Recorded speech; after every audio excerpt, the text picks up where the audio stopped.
વીરા અમે ઘેર ભૂલ્યા અને અમે અમારી ગગલાના આણા તેડવા જાતા તેમાં અમે ભૂલી ગયા અમે પાછા વળ્યા। અરે મહારાજ,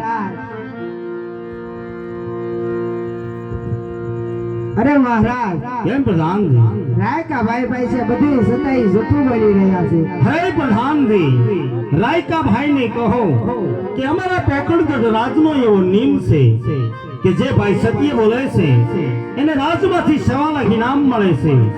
કાઈ પણ જૂઠું બોલશે તો કાળી કોટડીમાં પૂરી હેન્ટલના માર મળશે।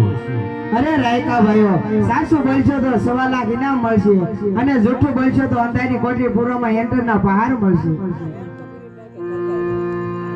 હે વીરા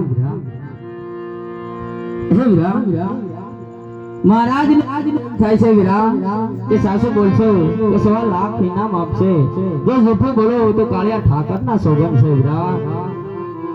અરે વીરા તો આપણે મહારાજ ને સાસુ કહી દેવાય વીરા, તો જાય મહારાજ ના ચરણોમાં જઈ અને સાસુ કહેવી વીરા। મહારાજ ને જય થાવ મહારાજ। મહારાજ હા રાયકા ભાઈ સત્ય કહેશે તો મહારાજ તમને જૂઠું તો નહીં લાગે ને મહારાજ। નહીં રાયકા